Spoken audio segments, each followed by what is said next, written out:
everyone, and welcome back to Geopolitics Tyberius D. Today we're talking about the ultimate geopolitical struggle in all of human history. That would be the Cold War. Roll the intro.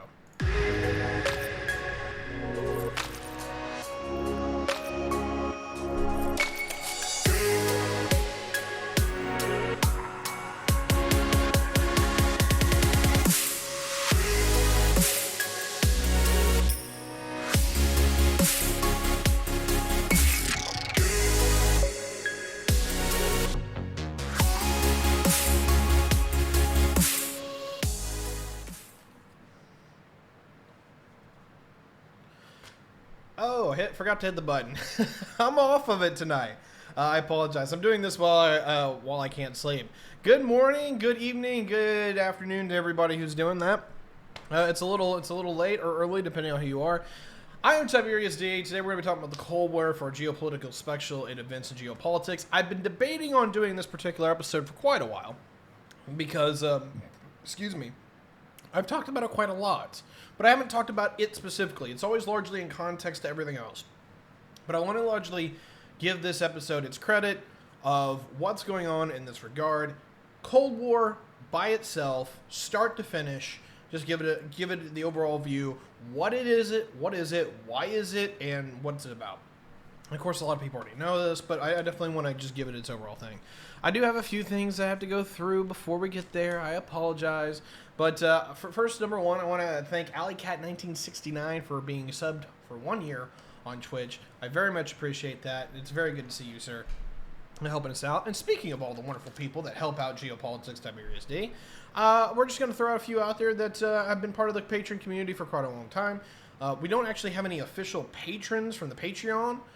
We're still waiting on that, so if you want to help us out, you could be the first to do so. It will come. I'm just waiting for one of you to bite the bullet.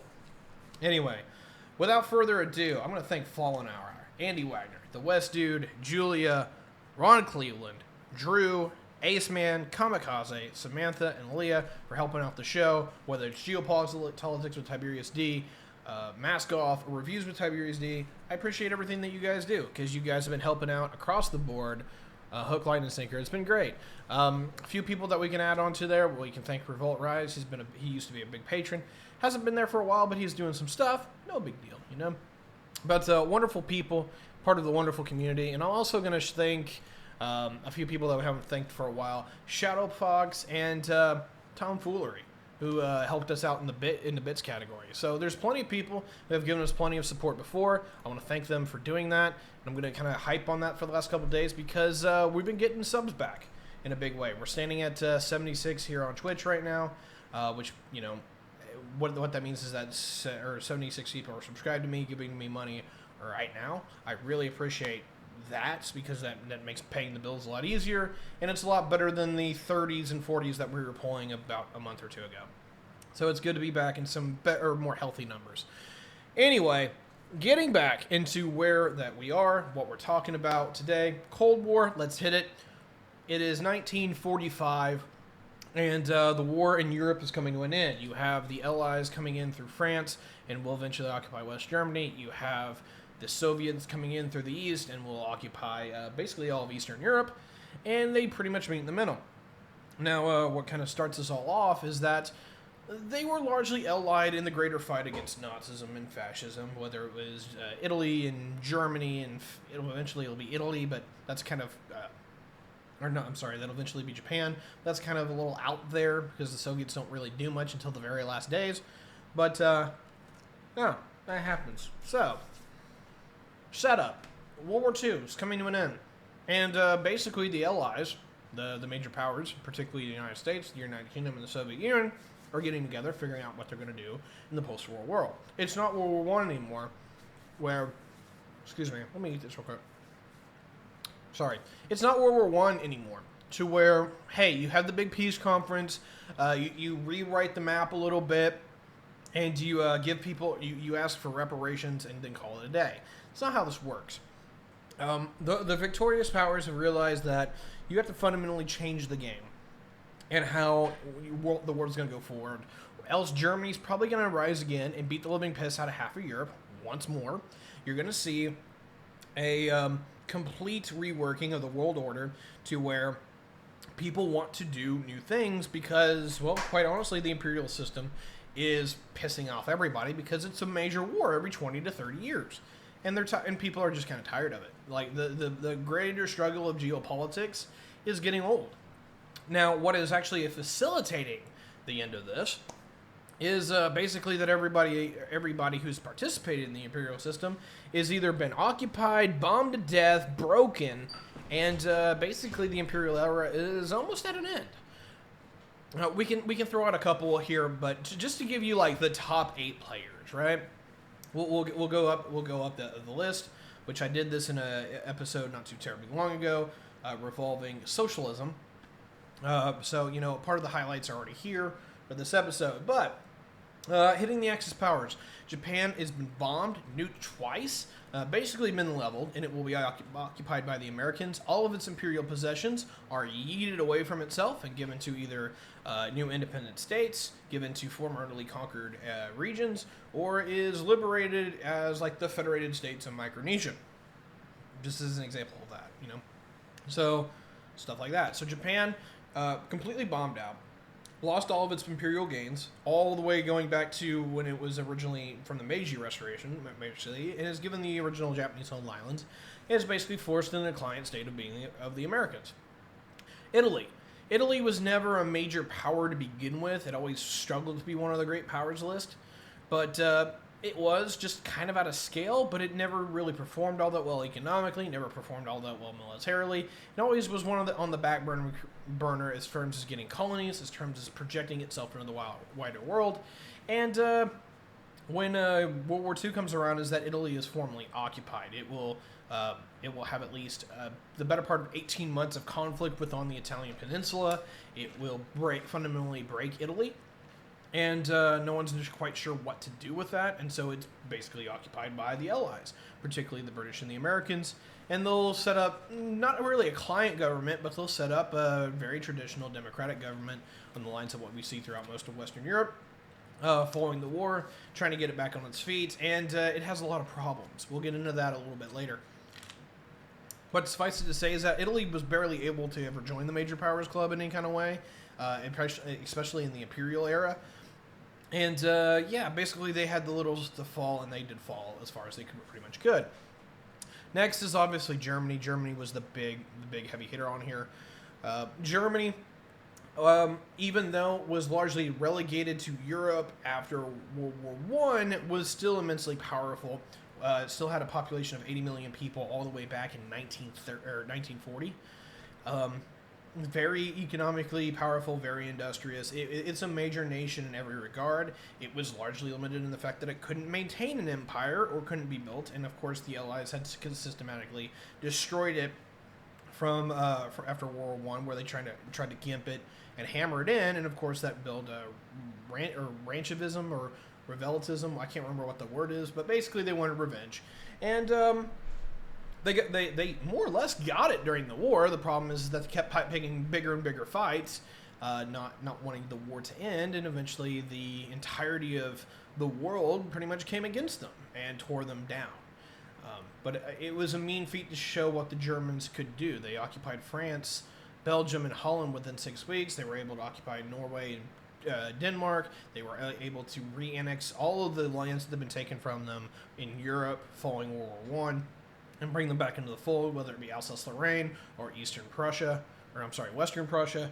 And so Greater Germany had been more or less achieved. And then, of course, the whole Lebensraum thing, where they went all the way up into Ukraine and Belarus and the Soviet Union, they just couldn't hold their ground because they went up against the Soviet juggernaut and the British and the Americans all at the same time. Brilliant fucking move. I'm being incredibly facetious here. But anyway... Germany had multiple opportunities to basically secure their geopolitical future, and before they could actually finish out with that, starting with the Battle of Britain, they choose to pick another fight, and another fight, and another fight, and eventually they were fighting more than they could actually hand. And then you consider basically what happens is that between not finishing off Britain, which they maybe could have, maybe not have, that's a really big what if in history. I think if they had primarily focused against Britain, it would only have been a matter of time, but they picked the fight with the Soviets. Fighting Britain and the Soviets was a tall order for Germany, even though they did incredibly well with it. But of course, the Soviet juggernaut was able to kind of grind them down into dust, reverse the tide, push it over. I don't think they would have been able to do that without the help of the Allies. A lot of people do not realize that the Americans were largely supplying half of the Soviet fuel, pretty much gave them their entire trucking. All of the trucks are largely made in the United States that are part of the logistics system for the Soviets. The Americans really help out with the Lend-Lease system to bail out the Soviets, and a lot of people do not give that nearly as much credit as what it deserves. Yes, the Russians will do a credible amount of dying and blood and industrial losses and assets and materials, but they don't do it alone in any way, shape, or form. Of course, you also have eventually the British and the Americans get together, and they basically start a massive cohesive bombing campaign, which lasts the better part of two full years, two years and change, and then you will get into the actual land invasion itself. When it's finally done, Germany is occupied, and when it is done, their prior borders that they have before World War I and what they will have after World War II, even combined between the two separated states, is that I'm sorry, I'm reading chat. But anyway, what eventually happens is that they will lose 1/3 of their European territory between the German Empire of 1914 and the post-World War II order that is, post-1945 and up to today. Those same borders, they're missing 1/3 of their own territory, which it actually appears they don't really care about that much, but that's a whole other conversation. Just to hit up a chat real quick, depending on whether you consider Vatican part of Italy, Italy is more powerful than most countries have ever been. There's definitely a conversation about soft power there, but as far as hard power, no way. Catholicism has been great, but Catholicism's got a lot of power, and the Vatican definitely does, but they've never really used it in any kind of constructive way, and particularly any geopolitical way, since the Crusades. The Vatican largely fell apart as a geopolitical entity during the Protestant Reformation, and they've never really been able to coerce that into something constructive again. So I'm just going to give you a hard no on that. And I'm sorry I'm deflecting here for chat, but I do think some of this I need to engage with a little bit. The USSR economy was agrarian in 1910, while Germany was industrialized. Makes things even crazier. Well, the Soviets were largely industrialized come 1940. That was part of the Stalin's 5-year plans, which I hate to say anything good about the damn tankies, but to a long story in a short, regarding the Soviets, was that between 1925 and 1940, the Soviets radically industrialized to the point where they're either second or third largest economy in the world. They do a lot of heavy lifting in a massive way. And we can talk about how they do that in its own special if we need to. But the Soviets are no joke. And the primary reason why Operation Barbarossa is kicked off is the Germans are afraid that if they don't deal with them in due course and due time, is that they will they'll get wrecked.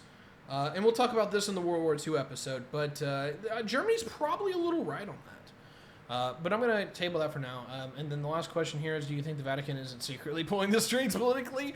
No, I don't. The Vatican has lost pretty much all of its geopolitical power and relevancy. And in fact, a lot of people have a massive disdain in the Catholic and Christian world, the Christian world, for Catholicism in general.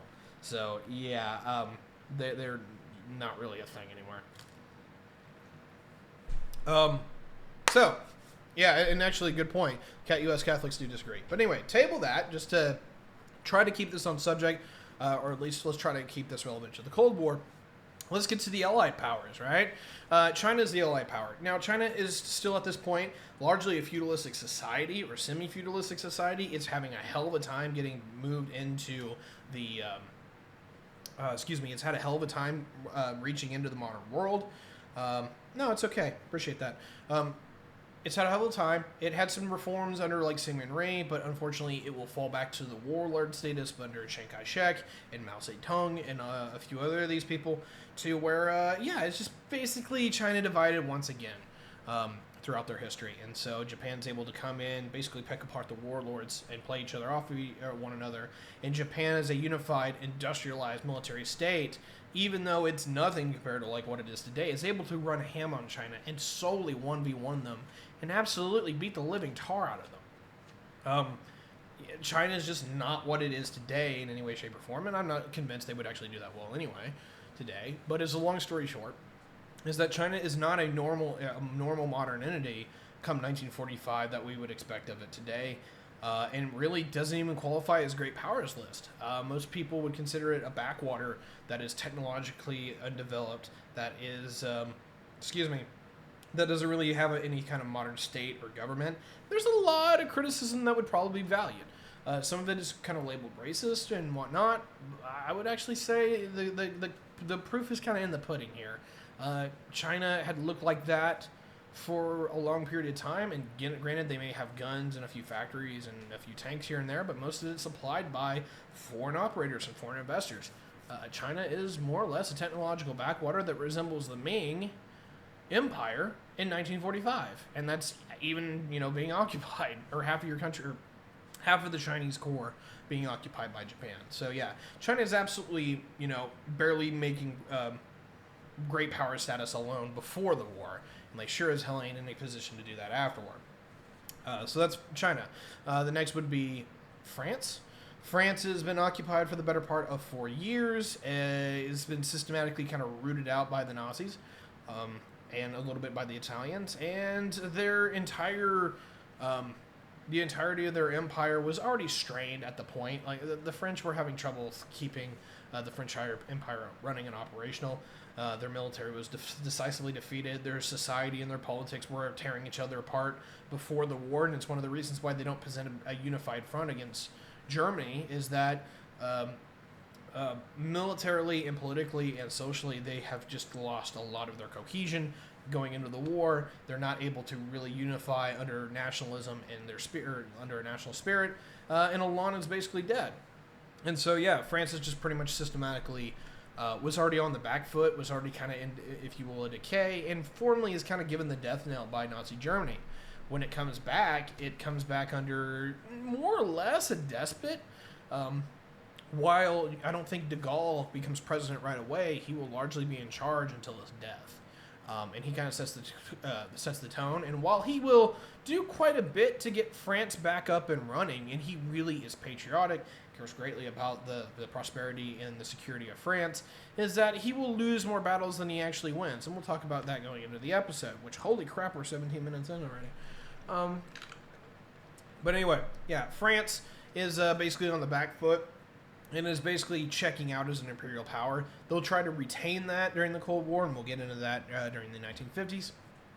But the long and the short here is that, yeah, they're not in a good spot. Okay, who's next? Next is Britain, right? Britain was going into this the naval superpower. They were the only major imperial power that had still kind of left. They're the only ones with major colonial possessions across the world that actually looked like they were somewhat secure, were doing pretty well for themselves, even though that they were basically kind of getting into the end of the rope, is that they were actually able to propagate order and stability throughout their empire, even though there was problems, like India, as an example, was constantly in a state of civil disobedience under Mahatma Gandhi, and, among other things that were going on. So the long and the short, at least for what I'm getting at, and I apologize for getting down that particular track, but Britain comes into the war and they still have some air of prominence still left. They're still a developed country. They're still a world-spanning empire. Their navy is the biggest in the world. They're still a force to be reckoned with. But coming out of the war is that almost none of this is true. Significant parts of the empire had either been exhausted, just out of the sheer fact of being used in resources and economically to be stretched. Some of the parts have been occupied, such as Hong Kong, such as Burma, which we now call Myanmar, and parts of the homeland have been bombed. London was suffice to continuous bombardment for the better part of a year. Would have the V1 and V2 rocket bombs that were thrown at them. They were exhausted, both economically, politically, and militarily come the end of the war. Basically, politically, is that no one really wanted to run the empire anymore. It wasn't a good look when you claim that you're for freedom and democracy and self-determination while actually having the biggest empire the world has ever seen, or the one in the world at the point.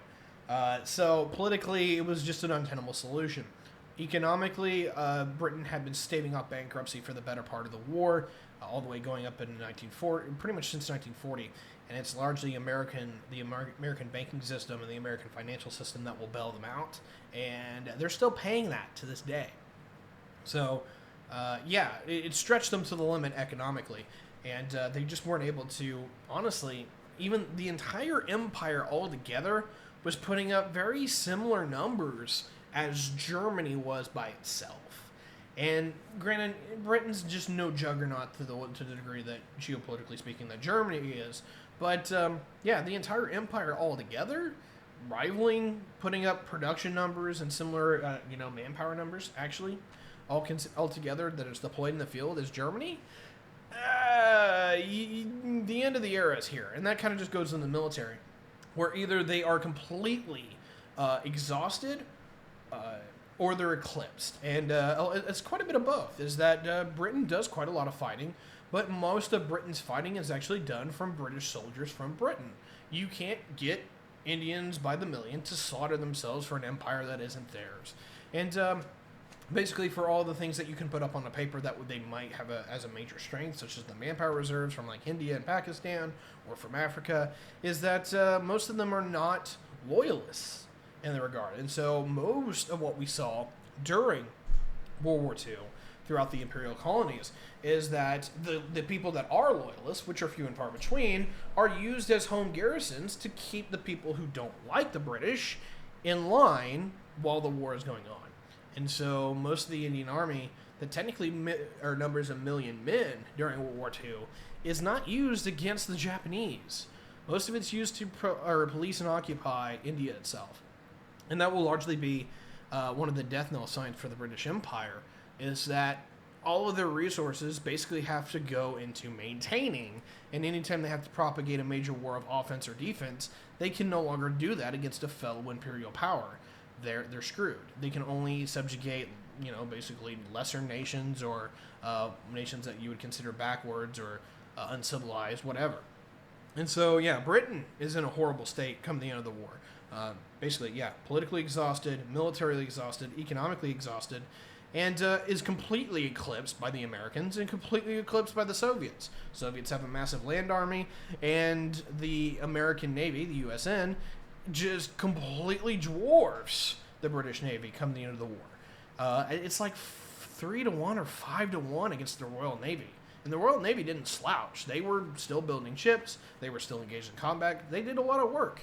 But the American industrial plant turns on. And when it finally turned on, and they actually said, we're going to have a Navy, and we're going to keep a Navy, the American Navy becomes the world superpower Navy, or the global naval hegemon, a position that they hold to this very day, is that they've got something like, 15 fleet carriers, 15, 20 fleet carriers at the end of the war.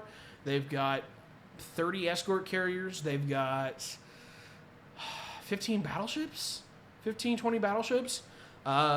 Basically, the United States Navy, including all of its auxiliary forces, is something on the order of a 8,000 boat navy come the end of World War II. And that's massive. That's absolutely huge. And of course, a lot of that's going to get thrown into mothballs and scrapped after the war. But the Americans will do a lot to keep that majority of the fighting power and the punching power still intact after the war. And we'll talk about that here when we get to the Americans. But anyway, Britain completely just cashed out. Next on the Allies list is obviously the Soviet Union. The Soviet Union is the only people that kind of come into the war in any kind of a better position than what they enter it into, but it comes at a horribly steep cost. So, the pros, just because they're fewer and far between, is that the Soviets are basically the masters of Eastern and maybe even to some degree Central Europe. They are a superpower in their own right. They now have a technological suite that is really hard to rival. Not to say that they're as good as the Western nations, but they're doing pretty well for themselves. They actually know how to build things. They poured a lot of money into R&D for everything from rockets to jet aircraft to piston aircraft. They've got a pretty good industrial plant and suite built up to become a progenitor of military, political, and economic power. A lot of their economy and their society is geared towards armaments and industry to fighting the fascists, but it's not something to be scoffed at. It has the biggest standing army in the world. It has the biggest standing air force in the world. Actually rivals the American one, although it has a completely different doctrine. The American one is a strategic destruction air force, to where it flies out thousands of miles and bombs your cities and levels them to dust, where the Soviet Air Force is a lot more based upon supporting the ground invasion. And so in that regards, it's a completely different thing, but comparatively by numbers, they're relatively on the same parity. I think the American one's still a little bigger, or maybe it's just the allies together. And I apologize for forgetting that off the top of my head, but the Soviets are no joke. Their navy's a bit underwhelming, but yeah, they are the masters of Eurasia leaving World War II. They are the most powerful nation in the world. They're the second largest economy, whether domestic or militarized. They're not a joke. Now, the cost is actually where this actually comes into perspective, is that 3 out of every 20 people in the Oh, cool. Hey, thank you for the raid, Sonsel. We're talking about the Cold War. Anyway, to recap where the Soviet Union is leaving the World War II, is that, they've made some serious gains geopolitically, but at least at where they are going into the war, or going out of the war, is that they've lost 3 out of every 20 people, so that's 15% of their population is now dead. Most of their industrial plant was completely overrun by Nazi forces. And major population centers have been either eviscerated, eradicated, or burned to the ground. This is Kiev, Minsk, Leningrad was sieged for like 800 days, 900 days, something like that. They got to the gates of Moscow. I can go down the whole list, but most of the major European population centers had at least been physically touched by the Axis. And so, as a long and a short here, the Soviets, while having made major strategic gains during the war, basically by being the winners, is that they have paid a very steep price for it. And of course, we're finally at the Americans. And the Americans are their own individual thing. They're the only ones who really do win World War II in any kind of major regard. Basically, they are the leader of the Allies, which was formerly Britain's role going into the war, but the Americans have politically now have major ties to every single government on the planet. They are economically the number one economic power, which they already were since like 1900. But now it is their entire economy, the American economy, leaving World War II is as big as the rest of the world's combined and doubled. It's ridiculous the amount of economic power that the Americans go into when it comes to the start of the Cold War. And then finally, is that military power, is that they went from basically being a third-rate nation militarily with only one active division, and the only thing that they had of prominence was their navy, to having the biggest navy in the world, one of the most professional and active militaries on the planet as far as the ground forces, and having an air force that could literally reach out for over 8,000 miles and bomb the living crap out of your cities. The Americans were no joke and had absolutely come into their own as a superpower. And so, literally, to recap the entire conversation that we've had for the last 20 minutes, is that every imperial power leaving World War II has been destroyed, defeated, bombed to death, and the only two that even functionally remain as an imperial power is the United States and the Soviet Union. And this is not an alliance that is going to work, and it doesn't last for more than 10 minutes. Basically, even before the war ends, particularly if we're talking about the war against Japan, is that the Americans and the Soviets are pretty much eyeing each other that they're not friends. We see this very, very extremously in the Potsdam Conference of July and August of 1948 or 1945, is that largely the original agreement was that Eastern Europe was supposed to have free and fair elections. The Soviets said, nope, they're not going to do that. And during the conversation with what's going to happen about Japan during Potsdam, is that the Americans openly say, look, Russians, we don't trust you. You completely lied about what you were going to do in Eastern Europe. We're not handing a single ounce of territory over to you. So whoever gets whatever they get out of Japan, you keep, you run it. And yeah, Truman is not very happy with the Soviets during Potsdam. And of course, Stalin is, doing his Stalin things. And so, yeah, 1945 wraps up, and you have the end of Japan in September 1st with their formal and unconditional surrender, and the Soviets and the Americans basically race to capture as much land as they can. The Americans were a lot more prepared because they were preparing for Operation Downfall to go into Japan and occupy it, and so basically they rush forces into the islands to get it before the Soviets do, and largely succeed in that endeavor. In China, pretty much everything is given over, or is conquered by the Soviets, and will eventually given over to the communist sympathizers in China itself, which is Mao's forces. And then you have the Korean situation, where the Americans and the Soviets pretty much meet smack dab in the middle, and you literally have the modern build out of what we see today with the North and South Korea.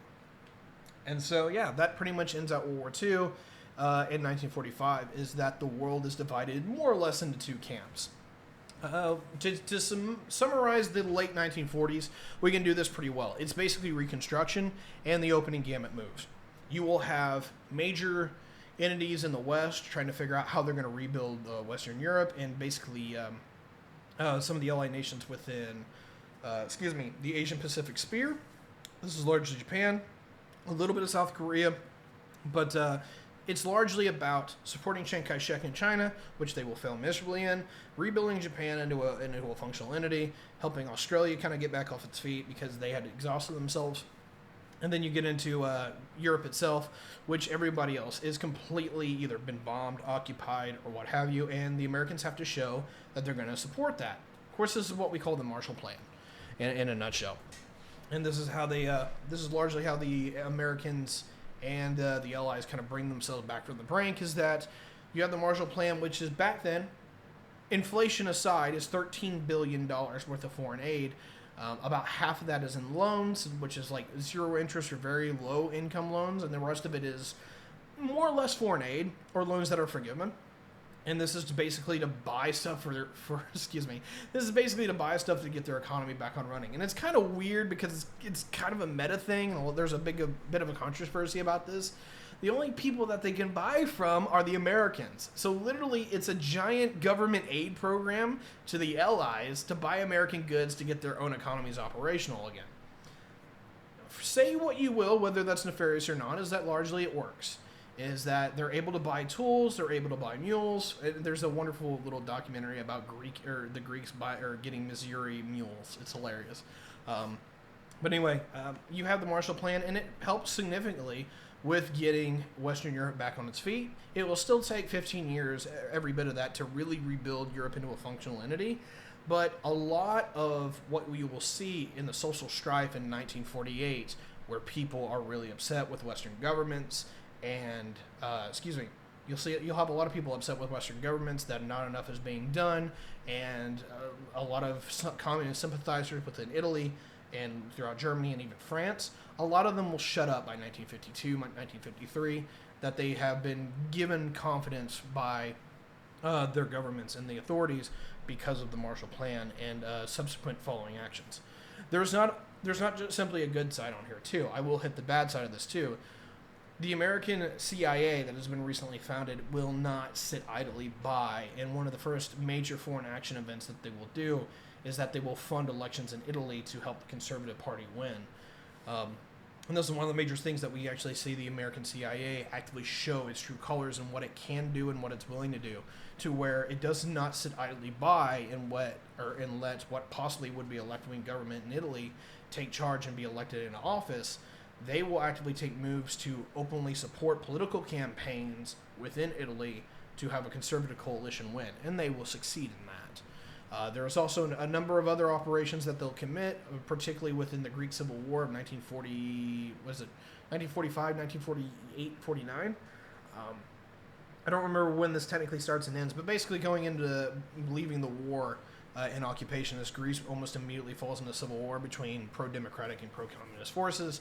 It doesn't work too well for anybody, but basically the British come in and help secure it militarily, and then you'll have American aid follow through with the Marshall Plan to formally cement the Greeks as being a NATO member and a Western member of the alliance. Excuse me, I really need a drink. It's getting a lot drier in here. Okay, so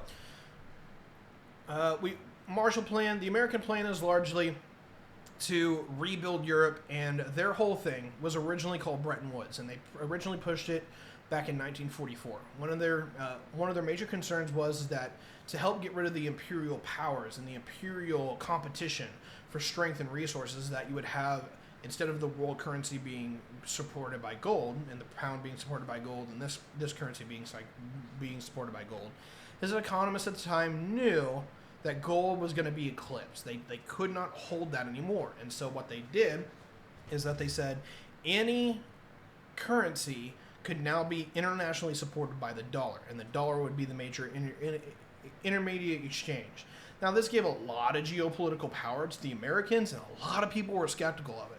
And originally in 1944, when the Allies were convened at Bretton Woods, New Hampshire, everyone said no.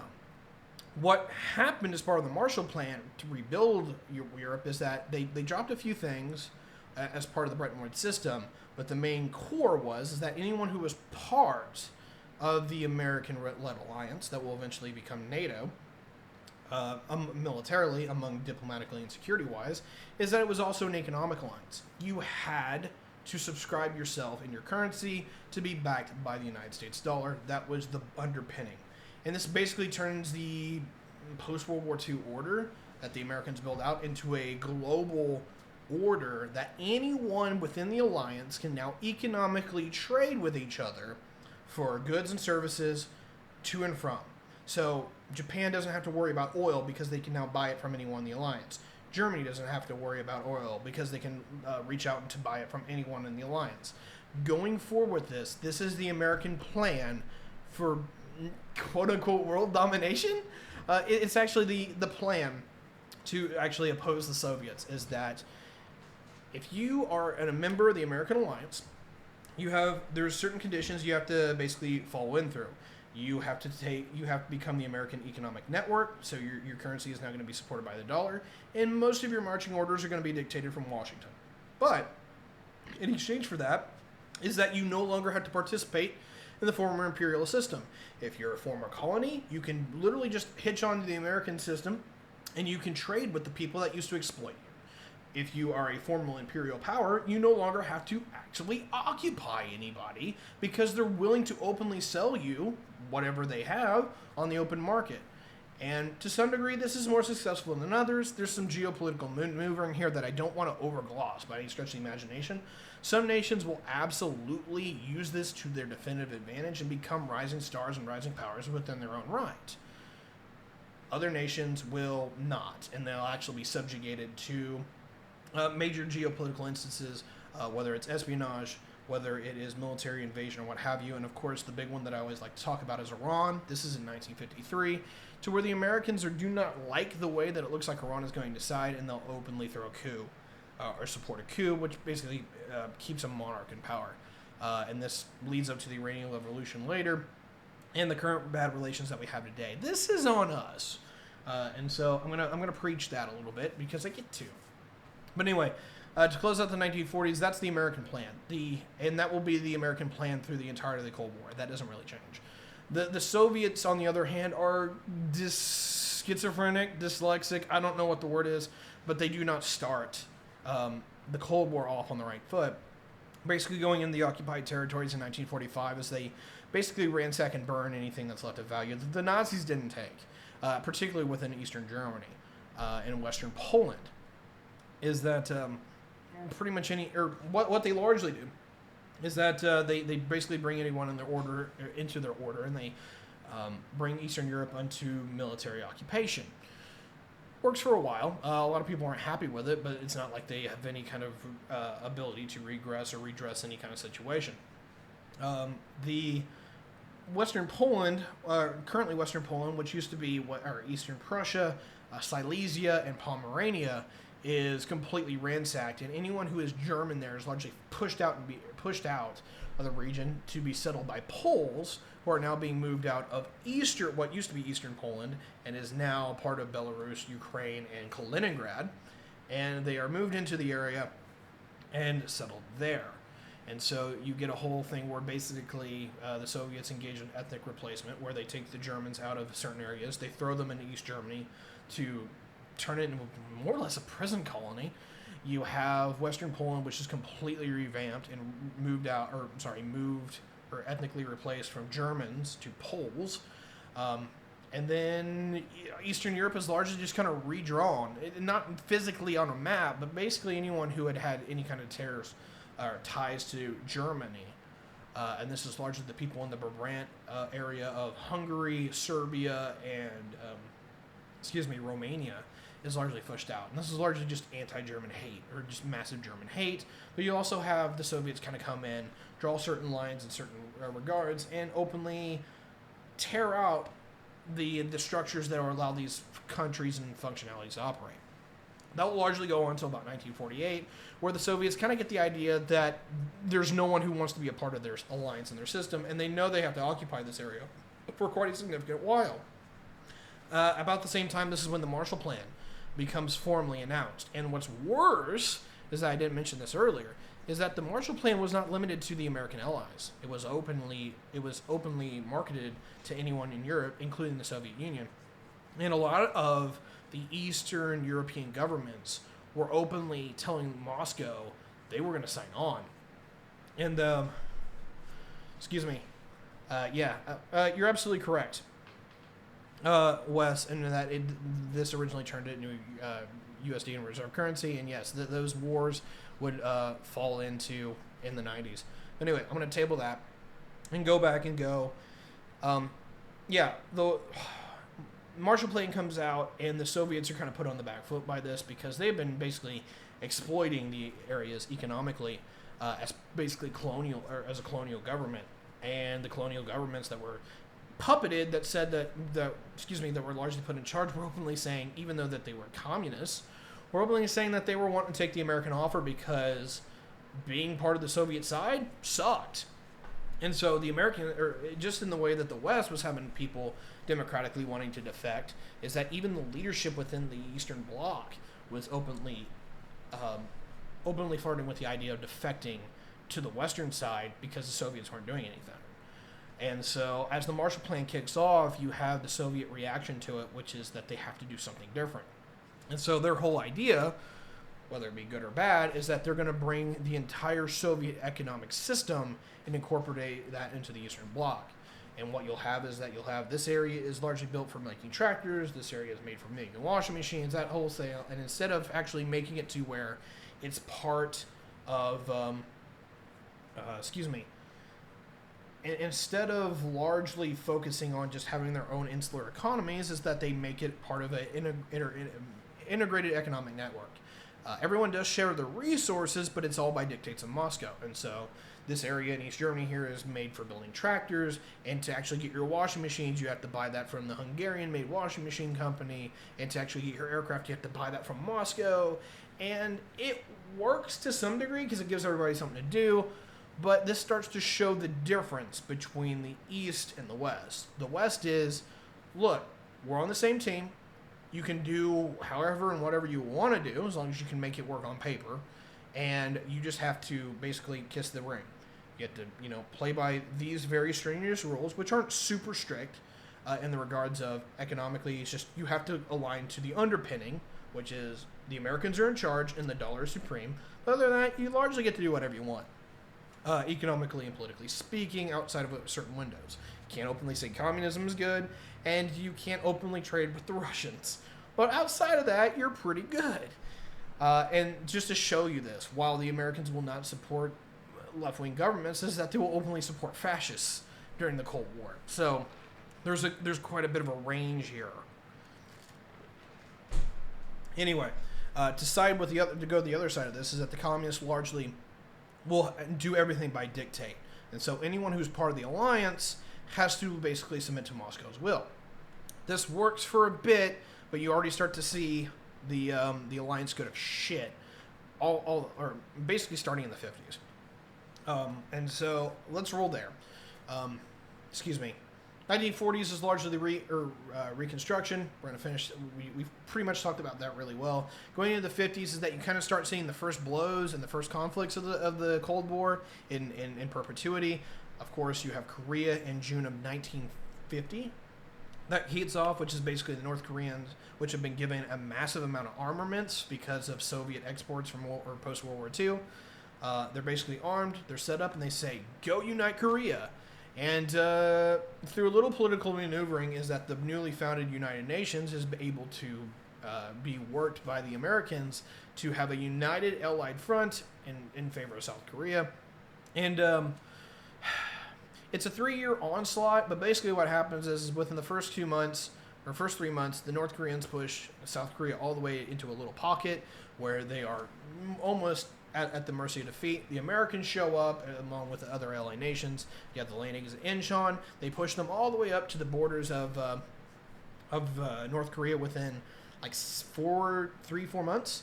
And then all of a sudden the Chinese get in. They push them, not all the way down the peninsula, but they push them about 2/3 down the peninsula. Past Seoul is recaptured, what have you.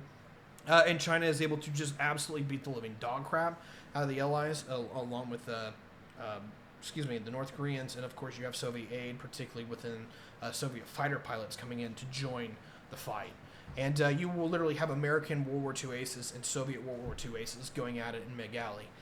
And by every number that we have seen, the Americans, Team USA, do about a 1-to-4 ratio on them. So it looks like as far as Air Force is committed, even though that they don't have the same doctrine and they don't have the exact same equipment numbers and all that, is that even when the Soviets do bring something to bear, the Americans, at least in aviation, are able to completely dominate the skies. Would that have been the same thing in a World War III situation? No one's for sure, but I'd actually err on the American Allied Air Forces absolutely stomping the East. Navally, of course, that's not a fair fight. The Eastern Bloc never really had a lot going on for it. It's on land where the real conversation is to be had. Soviet weaponry at this time is quite amazing. Of course, the Chinese and the North Koreans are not going to get the creme de la creme of Soviet weaponry. As an example, just a few years before this war kicks off, the venerable AK-47 comes into service, or is formally put in production. It enters Soviet inventory in 1949. And so the Soviet Union now has a mainstream assault rifle, which the Americans won't have anything to really truly answer until Vietnam in the 60s. And then, of course, that's the M16. We'll talk about that a little later. But going into this is that in a knockdown, drag-out fight, it largely looks like it's a 1-to-1 ratio as far as actually bringing equipment to bear. But the problem with the Eastern Bloc is that, particularly in the Korean War, is that North Korea is not a technologically developed state. It doesn't have a huge industrial base. It doesn't have an educated base of doctrine. And so between them and China is that they'll largely be fighting Western forces, which are trained, equipped, educated, and they will absolutely get bodied by like 10-to-1. And so as a whole thing here, what eventually happens is that the Korean War falls in at the borders come 1942-43, where they are right now. The actual DMZ is pretty much where the war ended and the ceasefire was signed. They have never signed a peace treaty. But to show where it is that basically the Americans realize that they're going to have to absolutely crack skulls to win that war, and that is regards that they're going to have to just slaughter people by the hundreds of thousands. And McCarthy may have been right. They may have actually had to open up nuclear weapons to defeat China, which, of course, McCarthy was openly in favor of doing so, but everyone was afraid that now that the Soviets had the bomb, had they used one, the Soviets would have replied in kind. Big what if, but I'm not going to engage with that. What I will simply engage with is this. No side could win at that point. The North Koreans, the Chinese, and to some degree the Soviet advisors were absolutely exhausted and getting absolutely slaughtered. in the battlegrounds of Korea, and the Allies didn't have a stomach for basically committing genocide just to win a war. And so you basically have a year of stalemate while the peace treaty is being signed off. And in 1953, that is exactly what happens, largely at the behest of Eisenhower. And so Korean War's over in 53. Going out through the rest of the 50s, early part of the 50s, still reconstruction, still rebuilding out. But in the later half of the 50s, everything starts to break, or everything starts to go to hell for the Eastern Bloc. Doesn't mean it's over by any measure, but things start to show that they're going to hell, or that it's not working out. In 1953, about the same time the Korean War ends, or right before it, is that Joseph Stalin dies. And what happens is that China is now a major communist power. It's basically the second, little brother. But Mao is now the most senior major power within basically the communist superstructure, and he largely just advocates to Moscow, hey, you're going to be taking orders from Beijing, or we're not going to be part of the team anymore. And Moscow and Beijing have a massive fight over it, and China kind of starts going its own way at this point, because Mao believes that he's basically the guy that's supposed to be in charge, and of course the Russians have a lot of words to say about that. And so, even though you have this huge communist united front that is, everything from East Germany all the way out to North Korea, and, two major powers on the list, which is China and the Soviet Union, is that China and the Soviet Union are not playing by the same page. And you already start to see the alliance start to break apart, even as early as, 1953, 54, 55. Eventually, China will actually defect sides outright, and when Nixon goes over, we'll talk about that during the early 70s. And I know we're at 51 minutes, so I'm going to try to hammer through this as quickly as possible. But quite a lot going on here during the Cold War, and I wanted to give you guys the full content that I could. Going into the mid-late 50s is that there is some uprisings throughout Eastern Europe. There's one particular, and I believe it's in Hungary in 56. I apologize, some parts of this are a little bit over me, but I believe there's a slight Hungarian Revolution, and Soviet tanks are sent into Hungary to basically reoccupy and reinstill order. It may be Czechoslovakia. I don't remember exactly. Let me just look at that real quick. 70 uprising. It's Hungary. The Hungarian Revolution in 1956. I was correct. There's a few of these throughout the Cold War. Czechoslovakia is going to have one. Hungary, I think, has two. Poland will eventually have one with the Solidarity Party come the end. But there's quite a lot that goes on here in the Eastern Bloc. But it goes to show you that even throughout the Communist Bloc, a lot of people aren't really happy. It gets to a point where there's an open revolt against Moscow. Now, that's not to say that everything is going well in the Western Bloc either.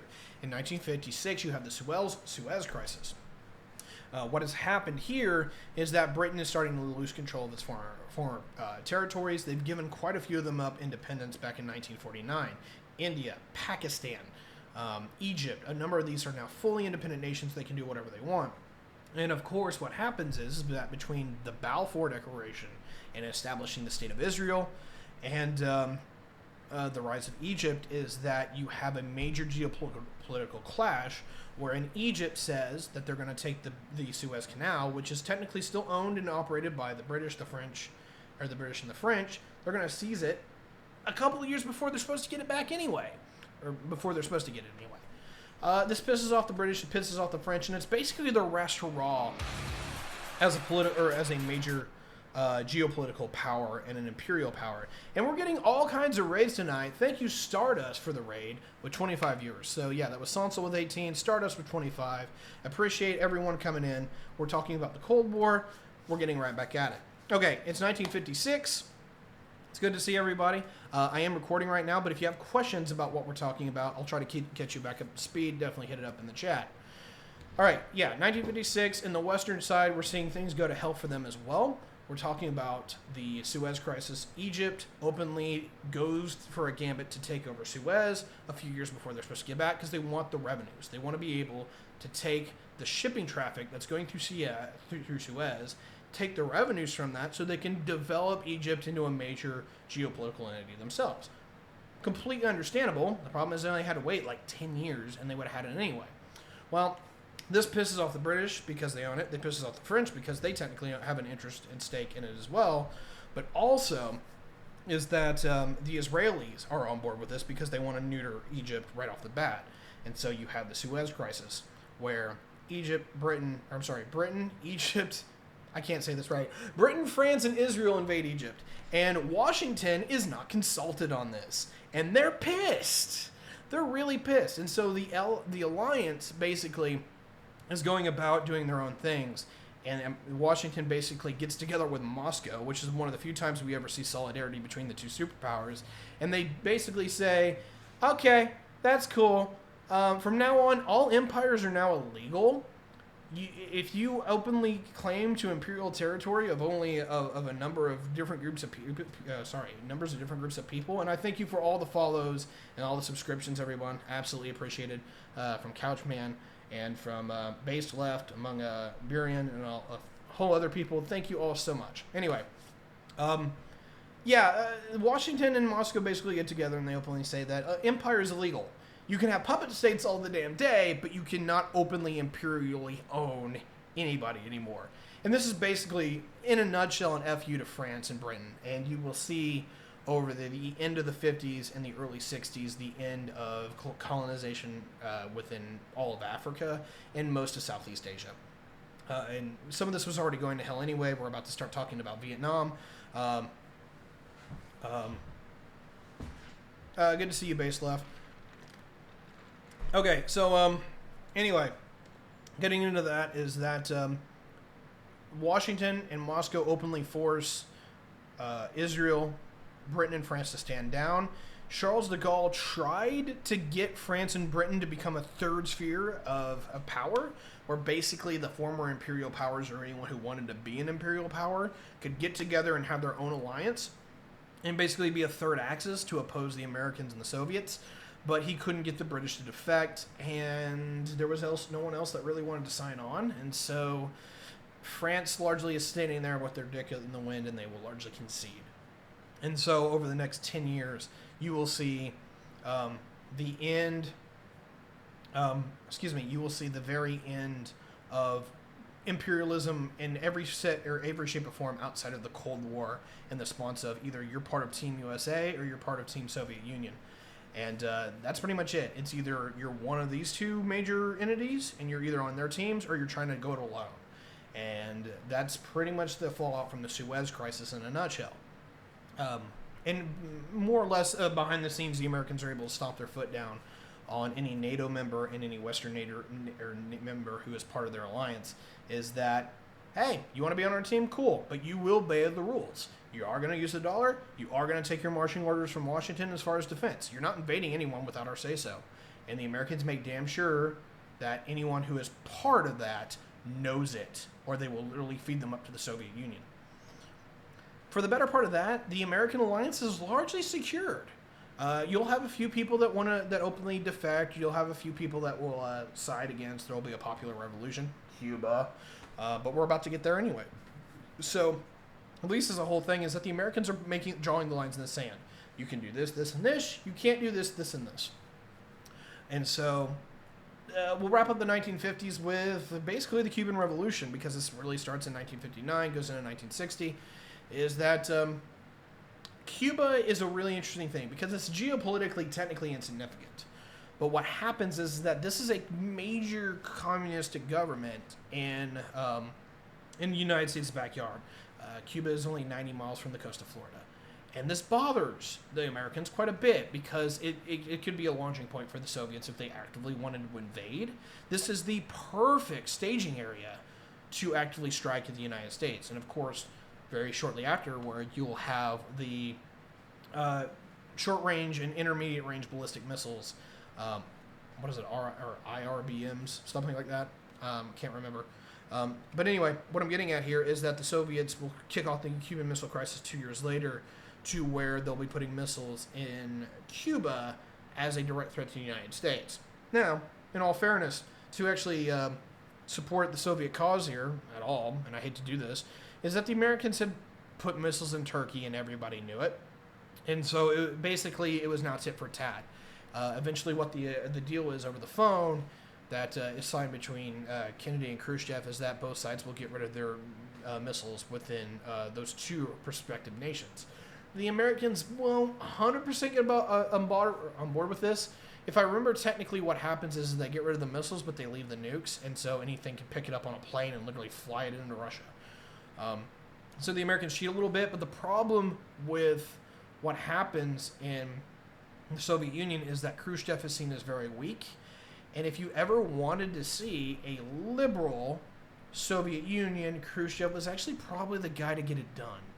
And I don't know exactly what that was going to do, but I want to talk about Khrushchev for a minute because he's literally one of the few quote-unquote good Soviets that I want to point out because a lot of the other guys were complete asses. But I think I largely finished out the 50s. There's some major power moves, major plays made, but largely it's within Europe, a little bit within Korea, and of course you have the schism between China and the Soviet Union fallout.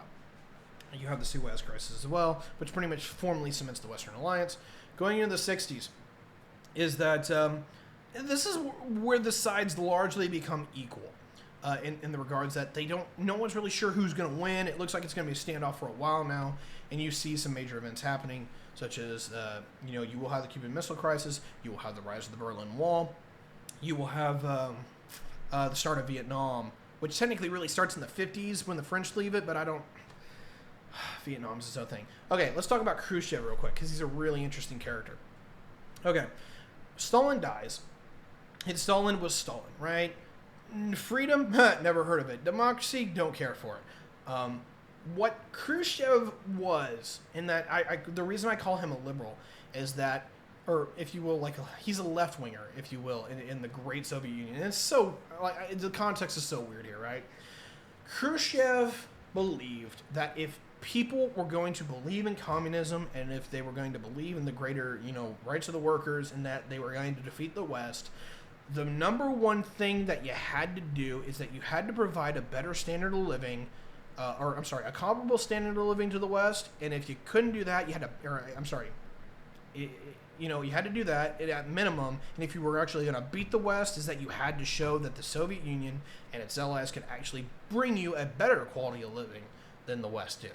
And so his whole thing was massive reforms to where instead of having 50% of the entire Soviet and Eastern Bloc GDP in building out in defense from tanks and planes and all these other things, is that he shifted a significant amount of money into building consumer goods, building public housing, all of these things. Literally kind of the leftist dream in a nutshell, just without the democracy. It kind of worked.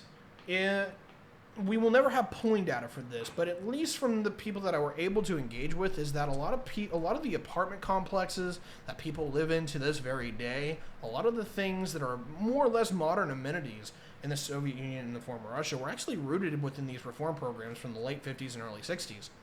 A lot of the housing that people live in, a lot of those things, a lot of this was built under the Khrushchev regime, and so at least in a perspective, is that I think Khrushchev, in a nutshell, to give him full credit, I think he was the only guy who really got it. And it's one of those deals to where, unfortunately, he's the victim of his own era. In that he's not really willing to play hardball. He actually has a moral code. He has a moral center where he's not perfect by any measure, but he actively aims for making the society that he lives in a better place. And he's not willing to break with that, and he doesn't play hardball in some of the ways that he needs to. Showed that he could when Stalin was in power. He showed that he could when he got power. But once he became the ruler and the leader, is that he wasn't willing to go back on the progress that he made to consolidate his power and keep it. And basically, the people that are under him in the administration will force him out because he's seen as weak. And it's unfortunate because the people that followed through with him make Stalin, or rival Stalin, in their cruelty and their barbarity. And you will see the Soviet Union kind of reflect back into what it was. And people's lives will get worse from it. And it's ultimately what allows the West to win. But I'm not going to say you were going to have a benevolent Soviet Union and a liberal Soviet Union had Khrushchev stayed in power, but he could have set a tone that would have been drastically different and a far more good cause for people who are supporters of Marx and Hitler supporters of communism and Marx and all these other ideas that I personally find repugnant, but I do admit that maybe there could be some good done with it, and we could have solved that, but that didn't happen. So, good job, guys. Anyway, so yeah, Khrushchev goes down in like 1950 or 64, 65. He's basically removed from power and given a nice retirement plan. He's actually not killed, which is kind of surprising, but a lot of hardliners take over, and they'll largely be in charge all the way up until Gorbachev in the late 80s.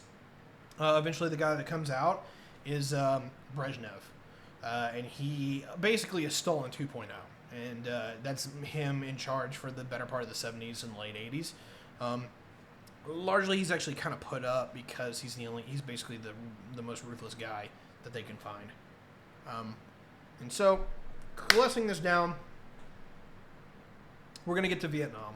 Now, Vietnam really actually starts all the way back as soon as the war ends in World War II, where pro-communist forces under a guy named Ho Chi Minh is rebelling against formerly the Japanese, but then once the French come back in and reassert their control, he starts fighting them too, because he wants independence for the Vietnamese people. Largely what will happen is during the 50s the French will fight them, but in 1956 there's a massacre of French forces, and I can't remember, it's some kind of fort something or other, and the French get absolutely bodied, and this is the beginning of the American involvement, where they start sending advisors, and they start sending small detachments to actually participate. Of course, what eventually happens is in the 60s is you get the Gulf of Tonkin incident, which is more of a joke that we come to find out, but LBJ in 64 brings in American troops in mass. Basically says, we're going to show the world that we're here to oppose communism. We're going to break these little bastards, and it's not going to go well for them. This goes two completely different ways, and so a lot of people think that we lost Vietnam. My personal take on Vietnam is this: it was a tactical loss, but a strategic victory. Because what happened with Vietnam is this: we fought for the better part of 10 years for a rice producer that we produced more rice than. We fought in the name of supposedly freedom and democracy while technically supporting fascists in South Vietnam, but everyone kind of got the point. And the point was this: it didn't matter if you were a minor nation or you were a major player within Western Europe. If you were on our team, we were going to bleed for you, we were going to fight for you, we would die for you. And that is kind of the victory that is gained here from the Americans with Vietnam, even though Vietnam would technically be lost, is that, to a large degree, is that, at least in my perspective, in the way that I've seen, is that a lot of people were a lot of the Western nations were kind of wondering how much the Americans were actually invested. Because while everyone took their orders from Washington, and a lot of people were economically advantageous advantage from being part of the American alliance, is that it kind of looked really sus, if you will, when the Americans are on their own damn continent, and you've got West Germany and France and Britain within a couple of hours from Soviet bombers, or literally staring them down right there at the border of West and East Germany, where if the Soviets decide to roll through, they're going to be there within a week. They'll be in Paris in a week or so, maybe 2 weeks. And a lot of the Western nations were openly committed, or I'm sorry, not openly, but more or less definitely behind the closet, and to some degree openly, particularly Charles de Gaulle, was openly committing if the Americans would actually stay there to fight, would actually be there. And the victory that the Americans have from Vietnam is they're willing to show that, if you will, account for the racism, account for the culture, account for all this stuff. Any reason that you could have said that the Americans could have checked out and left Vietnam not to be there, in spite of all of that, they fought there for the better part of 10 years to, into a grinding halt. And even though they would lost, they proved that they were committed. And that was a massive boon to the alliance. That is the pure victory, the strategic victory that the United States has in Vietnam, is that they show that if you're part of Team USA, we will bleed for you and we will die for you. And so I'm going to leave that as there, because that's a lot of history in a nutshell. I'm not an expert in Vietnam, but as a large whole is this. The Americans were not willing to do what it would take to win Vietnam. They didn't want to invade North Vietnam because they were worried that China was going to come in again and they were going to basically have a Korea 2.0. They didn't want to have that again, especially with China growing a little bit in power and prominence and becoming more of a modern nation under some of the reforms that they had. They were also, and this actually gets into the early 70s with Nixon, because the Vietnam goes from like 60, for the American influence, largely goes from 64 to 73. Is that got this big fight, Vietnam's going on, but there's different things going on behind the scenes that a lot of people don't realize. The Americans don't go full force, even though they'll have these massive bombing campaigns. They reserve some of their options, particularly in an invasion of North Vietnam, particularly in going through and just completely occupying what used to be French Indochina, and that is Cambodia, Laos, and Vietnam. There will be incursions, there will be technically acts of legal aggression, there will be landmines, there will be all this stuff, but a long and a short is that the Americans do not fully commit, and this is a major criticism of Washington, but I don't think people in the modern day understand the context of what was going on. Because in 1971, Nixon flies to China. And China is still a communist nation, but doesn't really like being on team communists. It doesn't have a lot of benefits for them. The Soviets tell them that they're not being good enough communists, and they don't really want to, they're going to be subject to their dictates, which Beijing is way too proud to do. Beijing is largely shunned from the rest of the alliance and doesn't really feel a lot of commonality with anybody else. And so what happens is that China starts looking for a new way forward. And you have the rise of the neocons here in the United States, particularly under Nixon, that has this idea that if you give people goods and services and you improve the quality of their lives, in which the Western alliance has shown that they can do, you will have the rise of democracy. You will have the rise of liberalism and independence. And this is a notion that comes all the way back to the revolutions into 1848, 1849, is that the idea is pretty simple. You give people a quality of living, they will want more say in how political affairs are run because they can afford to. And for a very long time, that doctrine looked to be the exact, or absolutely that case, is that people thought that was the great, that they basically, the idea was sell China on our side, let them become the workshop of the world so they could have some modicums of jobs and stability and basically a better livelihood. And in time, the investment was they would flip sides completely. They wouldn't be communists. They would embrace democracy. They would embrace liberalism. They'd embrace reforms. And basically join the modern world and join the modern alliance in opposition to the Soviets. Two things happened. I'm going to fast forward a little bit. Two things happened that completely fucked this up. Number one, China does flip sides. They will not openly be an American ally, but Beijing will largely work with Washington to contain and oppose Moscow's interests. And so the reason why you will see when the former communist bloc falls in the late 80s, early 90s, is that China is completely unfazed by this, because they have completely disconnected themselves economically, politically, and militarily from the greater Comintern, if you will. I'm just going to refer to it as that. And so it doesn't faze them at all. And on top of that, you have significant reforms that are going on during the 80s and early 90s that are doing their own thing. And so you will have like the rise of the Chinese stock market in 1994. In a lot of ways is that they will become economically liberal over the course of the 80s and the 90s to become the major economic powerhouse that they are today. This is where the problems come in. Number one is that the entire purpose of the alliance was to get China on board with us to oppose the Soviets. That doesn't work out so well because the Soviet Union goes to shit in 91 just as China's really getting its steam together. And so the purpose of that alliance is kind of nil. And what happens is the Americans still keep this plan, one, because they don't really know what else to do, but also they still want the Chinese to become a major economic player within the world as a partner. They want them to become a major liberal nation that embraces democracy and basically bring China into a modern nation in open and full regard. I'm going to fast forward. I've talked about this a lot, but I have to say it just as as a side here. What happens to screw this over is the rise of big data and the internet back in the 2000s.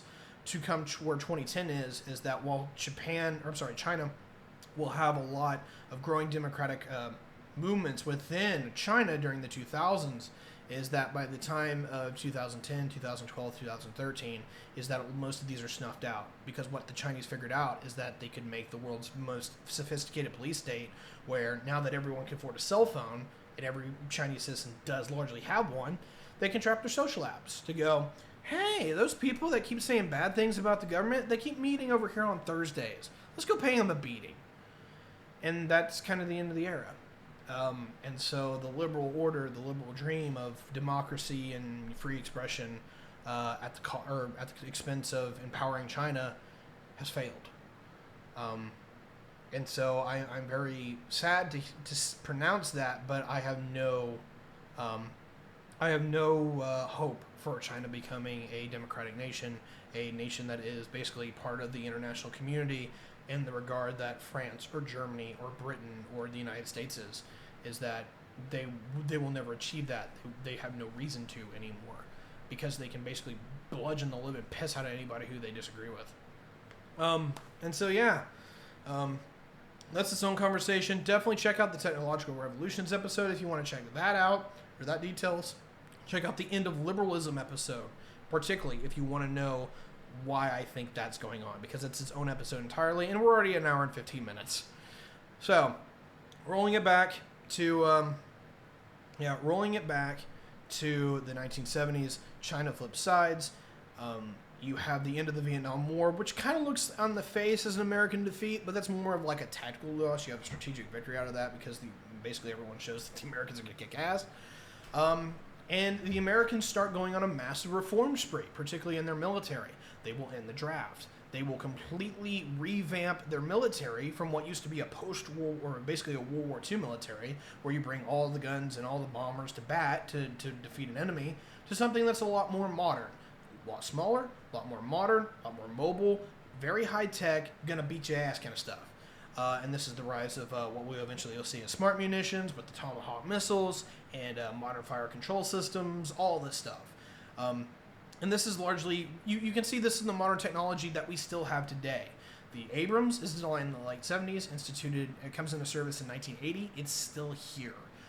Most of the technology that is designed in the mid-70s, we're still using. The F-16 Fighting Falcon, the F-15 Eagle, the F-14 Tomcat, even though it's technically retired, is built during this era, and it's still a very good weapon system. You have, to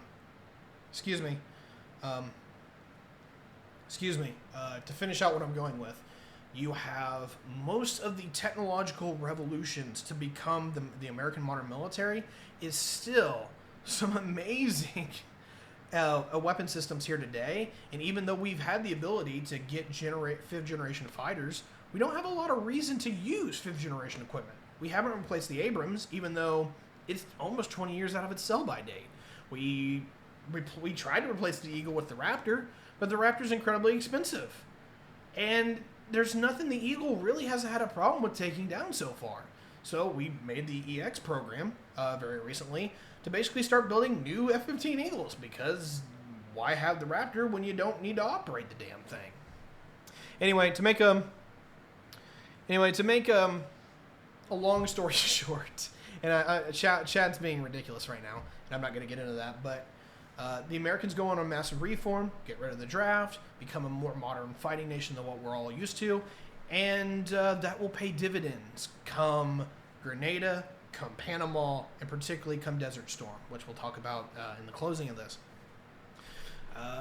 Number of things in the 70s that I guess I'm kind of leaving out.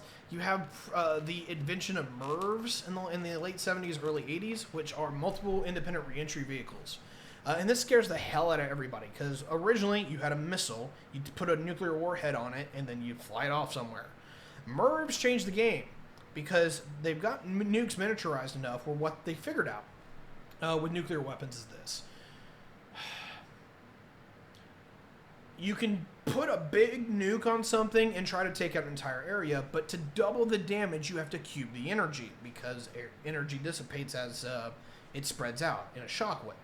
So what it's better to do to actually take out industrial targets, military targets, and particularly cities, is that if you want to level the place, instead of making one big stupid bomb that actually loses power as it gets bigger, is that you carpet nuke the place.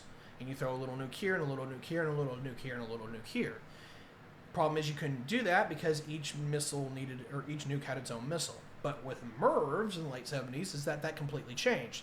You put a couple of warheads on one thing, they independently re-enter as they're falling back down to Earth, and they go to their individual targets. You couldn't have something that hit Moscow on one side and Vladivostok on the other. That was not doable. But if it was in the same general region, such as my state of Indiana, is that during re-entry, if once you get to your apex of your launch trajectory, you can break apart the missile, and the MIRVs can start guiding themselves back in, because even though you're going a mile a second, you've got a 1 degree change fundamentally changes your targeting trajectory to where by the time you impact, you are hundreds of miles off from your original destination. And so, as an example, a MIRV with 8 warheads can independently target almost every city in my state of Indiana, which is quite sizable. It can target, one could go, all right, I'm going to hit Evansville, Bloomington, Indianapolis, Fort Wayne, Gary, and basically New Albany, all on one missile. Because if you, fire it off right, you can totally get that. And that's not actually that incredibly hard to do with that. And so, at least in the general, back in the 70s, and just this is an answer to the question in chat, this is done in the 70s, is that both the superpowers figured out if the nuclear war ever happened, you don't drop a big bomb that wipes out an entire area because it's incredibly expensive and incredibly redundant. You just carpet nuke the areas that you want to hit. And so, you know what? Your bomb isn't big enough to hit this whole area? Cool. You've got 7 other warheads that you can drop. So you can drop 3 more on this area, and then have 2 more go over here, 1 go over here, and hell, you know what? Fuck that, guys. We're going to hit him too. So, MIRVs were scary, and it made the whole Star Wars initiative kind of redundant, which is hilarious. That gets into the early 80s. So yeah, let's roll forward. I might be if you guys think of anything in the 70s, type it in chat. Let me know. Just ask the question. Hey, you forgot about this? What did you think of this? Because that's largely the era of détente under Ford and it's largely the era of détente under Ford and particularly Carter, where they were trying to actually have some kind of rapport with the Soviets, because it looked like if World War III ever kicked off, it was the end of the era. Like everything would die.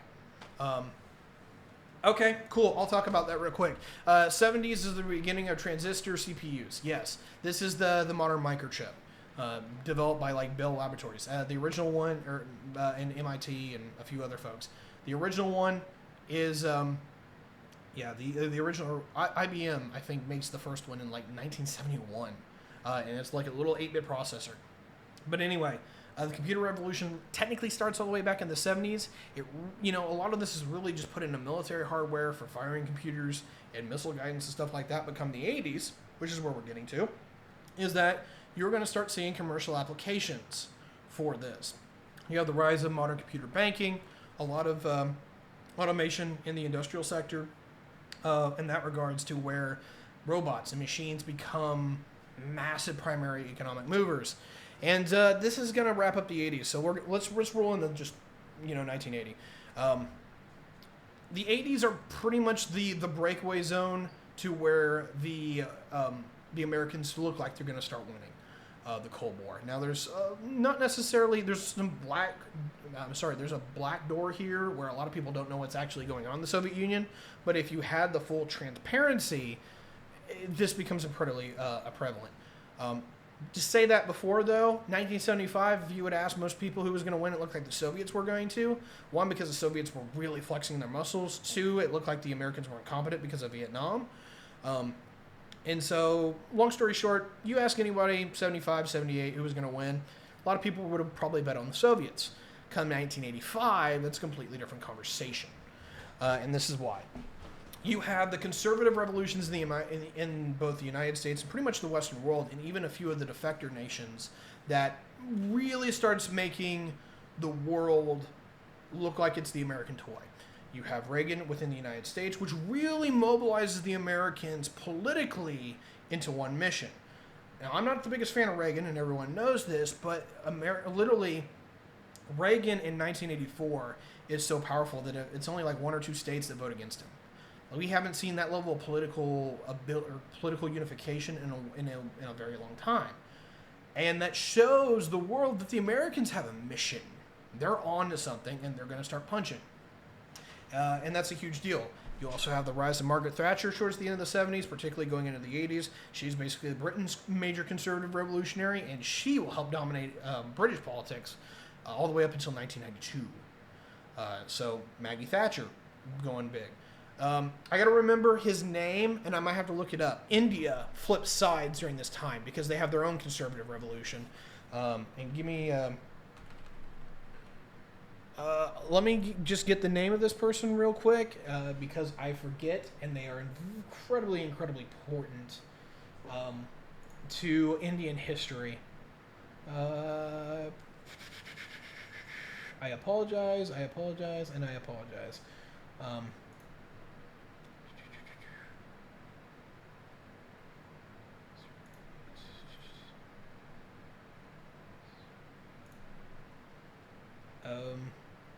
I'm getting there. I apologize.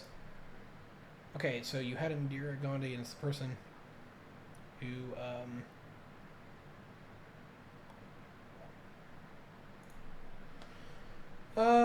not the person I wanted. It wasn't a Gandhi. Let's see.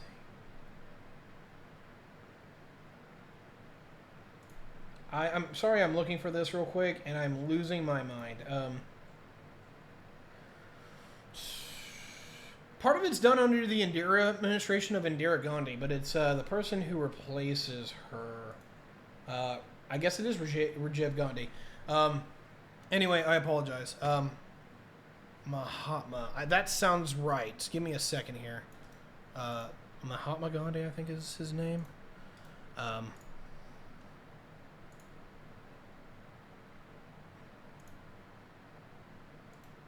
Mahatma Gandhi. I think this is the Oh, no. I'm sorry. That's the original Gandhi. No. Like his kids and his grandkids. Rajiv Gandhi, as an example.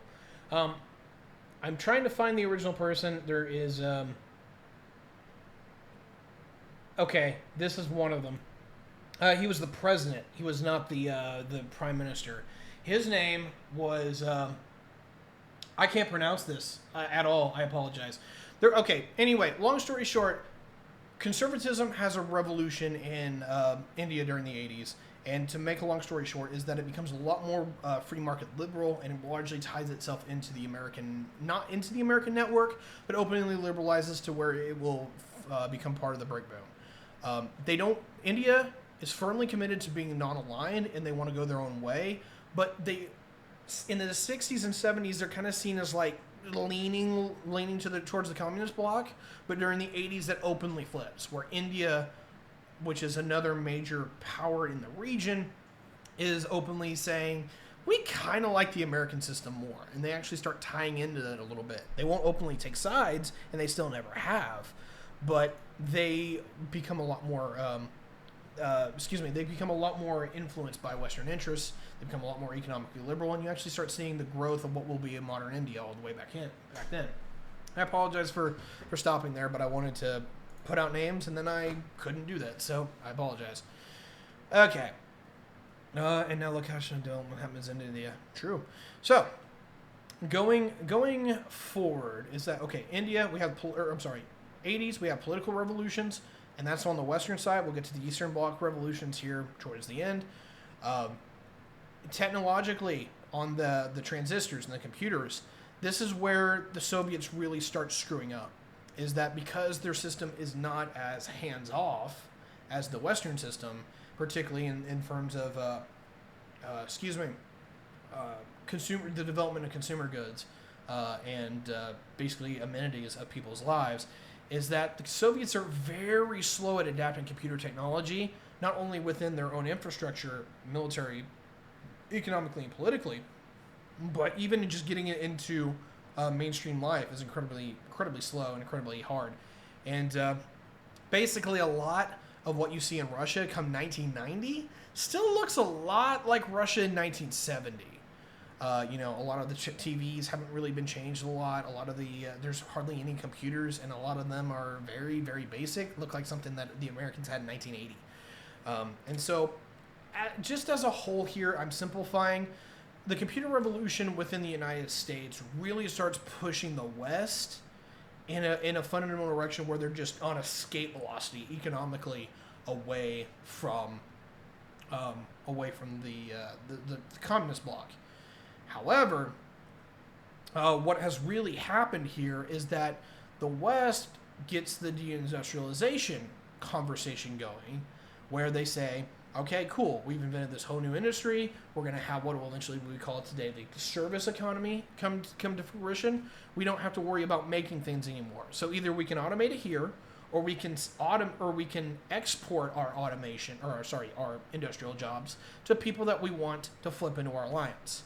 And that is kind of the opening bribe of what we will see with China, India, and a whole other slew of third world countries that becomes the developing world in the 90s, is that basically the whole notion is we don't need to build our own things anymore because we can have the computers do it, so let's offer it up as a bribe. And this is kind of the neocon, neolib world order that a lot of people, and particularly me, have criticized, going into today, is that all of the cons turned out to be incredibly correct, but none of the pros necessarily did. And it's basically a remnant, of the late Cold War. And a lot of that happens then. But yeah, that's related to computers, trade policy, the whole 9 yards, and it really helps the Americans kind of formally cement themselves as the major global power, because basically they say if anyone can build it, we'll buy it because we don't need to do it anymore. And it really helps flip a lot of people onto their side or be very, American light. And you'll see a lot of while you will not see a major change in the standard of living in the United States and the Western world from this point on, you will see the cost of their products significantly reduce. And a lot of people are able, come 1986, are able to go in the Eastern Bloc with some of the provisions under détente that were still there, where they can bring in a couple of pairs of jeans and sneakers and sell them in the Eastern Bloc and come home with a hefty $500, which is about $1,000 a day. The reason I talk about that is I had a professor that openly told me he did that. He was like, that's a great way to make money. So anyway, make a long story short, is that going into the 80s is that the Western world largely becomes politically unified, that under multiple regimes to say, look, we're on the same page, communism's the evil empire, and we kick ass. And then you start seeing a number of things show the prominence of the American military to show that it's not a joke. It can still kick ass. Grenada's done in a day. Panama's done with a battalion. Panama, the invasion of Panama is basically done with a brigade. It's a couple of battalions that are dropped in, and basically with a couple of thousand troops, they're able to take over a small third world country in a couple of days. This is a complete departure from what we saw in Vietnam, and a lot of people take notice. The Soviets are scared shitless. You also have the rise of the Star Wars program, the Strategic Defense Initiative, which is a $1 trillion program to openly counteract the Soviet missile threat system. It was completely ridiculous, and a lot of people figured that it wasn't doable, but the Soviets believed it, and they spent a lot of money and a lot of time trying to figure out what to do about it. Pretty good art of deception.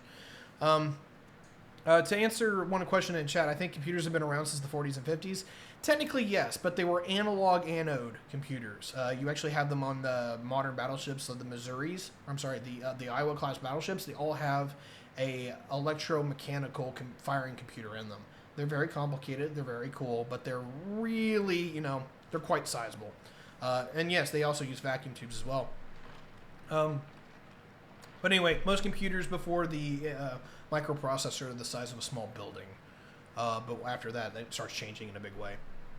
Anyway, getting to where we are, and to finish out the Cold War in the 80s, because we're an hour and a half, is that you get into, you get into the mid 80s, and everything starts going to hell for the Russians in this communist bloc. You have the rise of political entities within the Eastern Europe, such as the Polish Solidarity Party, which openly say, this sucks, and we don't want to be a part of your team, and they basically start using civil disobedience among with a few riots and whatnot, but they're decentralized to a large degree, and they have very few leaders, and it's basically like what happens if Occupy Wall Street becomes both incredibly popular and incredibly violent all at the same time. And they will start making massive headaches for Moscow. You will have some reforms within the rest of the Eastern Bloc, some more slowly than others. But eventually in like 1989, you have basically the idea that a free travel between East and West Berlin. Of course, this ends up being the Berlin Wall incident, where it's like, hey, we just kind of fucked up, and now it's been torn down. But to get in a nutshell, politically, the Eastern Bloc, just after the fact when the Western powers really kind of consolidate politically, the Eastern Bloc starts going to shit, and you have basically the power within Moscow really starts going apart. Yeah, Brezhnev dies in like 83, and no one's really in a place to replace him because he's a power hammer. But also, everyone in Moscow now realizes that they're starting to lose the Cold War, that they're not able to keep up with the West technologically, militarily, economically, and politically, and they're on the back foot, and they know they have to make reforms. And so they find a nice young guy who is charismatic, who's got a new vision for what communism and what Eastern World Bloc should be. And this is the rise of Mikhail Gorbachev. And he is going to split a lot of hairs with a lot of people, because to make reforms, you have to piss off people. And so, basically, the Eastern Bloc starts falling apart, both internally and between the divisions between their own governments. And I'm going to rapid fire this off, but largely what happens is you have a major series of reforms within the Soviet Union. Everyone knows the terms, Glasnost, Perestroika, that goes out and kind of turns everything on its head. And I hate to say this, but I'm going to say it. The problem with Glasnost, which is the Russian word for openness, is that they did it way too early. Because people are people, right? If they're unhappy, they're going to say that they're unhappy. And the whole thing that that Gorbachev and the reformers were trying to do is that they really took the idea of let the free and equal exchange of information and ideas flow, so you can use that to reform the system. Listen to new ideas, gauge them, evaluate them, incorporate them into the body politic. The problem is that the primary idea from Glasnost that came up was this institution sucks, let's tear it the fuck down. And instead of having a reformation, they triggered a revolution. And, it's not that you can't please everyone in chat, it's that you have to make people believe that when you make a reformation, and make reforms, is that those reforms are going to be better going through the pain of those reforms than when you come out the other end. And that's always a hard sell. Look at the United States right now. We can't get anything reformed because everyone's scared shitless of any kind of reform. But on the other side of that is that people weren't happy with their institutions as it was. And so basically the Eastern people, particularly the Russians, had a working model of something that they could actually adopt, and that was the Western model. Liberal democracy, free market capitalism, or if you will, mixed economy capitalism. It worked, provided a higher standard of living, was basically kicking their ass coming out of the Cold War. Let's flip sides. Was basically the conversation. And that was the problem with Glasnost. They were way too open about it. And then they basically allowed everyone to throw a bitch fit and tear all credibility that the institutions and the systems had apart. And so no one wanted to play anymore. And that's basically the end of the Soviet Union in a nutshell. I can talk a little bit about Perestroika, about how they wanted to politically reform the Soviet Union, and what Gorbachev's original plan was, is that he realized the ethnic divisions within the Soviet Union were starting to tear it apart. The Ukrainians really didn't trust the Russians, the Kazakhs, basically anyone who wasn't Russian didn't like being part of the Soviet Union. And so What he wanted to do is that what he wanted to do was that he wanted to turn the Union of Soviet Socialist Republics into the Union of Socialist, the Federation of Socialist Nations. Is basically what his thing was, where he still believed in communism, he believed in socialism, he believed in the rights of the workers, but he wanted something that was a lot more equal for everybody. He wanted something that was significant major changes to the way that worked. And basically, yeah, the Russian Federation is kind of what becomes of this, but on a smaller scale, because he wanted Ukraine and Belarus and the Baltic states and all the 15 major republics, or the 15 nations of the Soviet Union, to still be a part of that, because it was geopolitically secure. That didn't happen. The wall coming down actually isn't related to this. This is a East German fuck up in their own openness, in how they were doing their own reforms. That's a whole other conversation, and I'm not going to get into it because I'm completely blowing time here. But anyway, wrapping up the Cold War within the East is that you have Glasnost and Perestroika. They basically undermine all the credibility that you have, and then come 1990, 1990-91, everything's at critical mass. Going into 91, you have Desert Storm. And a lot of people don't realize the effect that this had within the Eastern Bloc countries. Now, most of the Eastern Bloc countries have openly defected. Germany was reunified in 1990. And a lot of countries were openly having free and fair elections that year, such as Poland, Bulgaria, and Hungary. Poland, Czechoslovakia, and Hungary. Bulgaria and Romania were on track, but Romania almost breaks out into civil war, or does break out into civil war. I apologize. Anyway, make a long story short, is that, put this in a nutshell.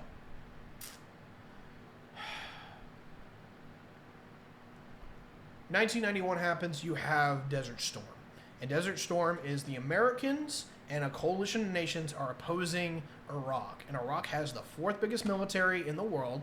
It has a lot of Soviet export equipment, and they are battle-hardened, equipped, and ready to rock. That's the general perception of it. Now, of course, that's not quite true. Basically, anyone who wasn't part of the Republican Guard didn't even want to be there, and they surrendered en masse.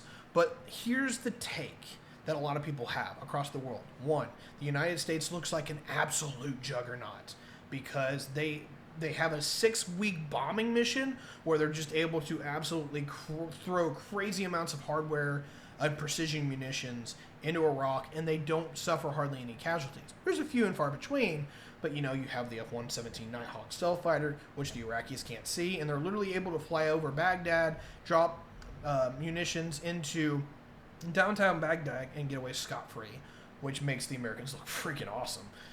You have Tomahawk missiles that are able to fly in from all across from the Persian Gulf and just boom, boom, boom, boom, take out major critical assets. And so basically Iraq is fundamentally destroyed as a functional entity strategically in 6 weeks, and then you have the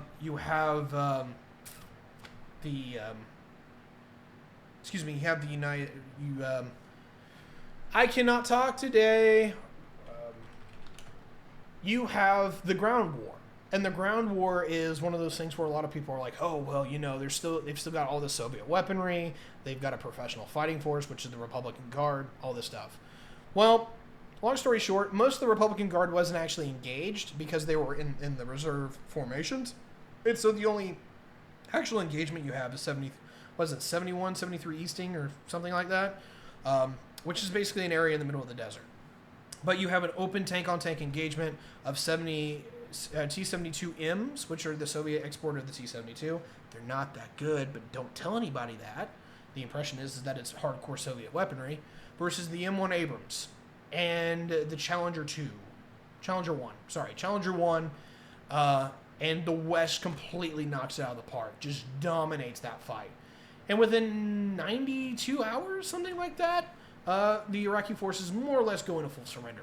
The only people that are still combat-capable force is the remnants of the Republican Guard, which were not able to be completely militarily defeated decisively because basically the politics were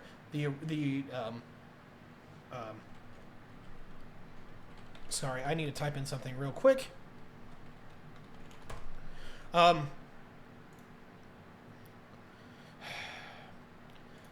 Western nations defeat the Iraqis decisively, and it's a complete blowout. It's something on the order of like 100,000 casualties to like 40.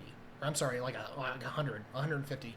And most of them are not even Western. They're Saudi. They're Saudi troops that were part of an operation, like a good 2/3 of them. So, yeah, it was absolutely ridiculous. I'm wanting to answer a question because I want to... I want to make sure that I have this number checked out right. Here we go.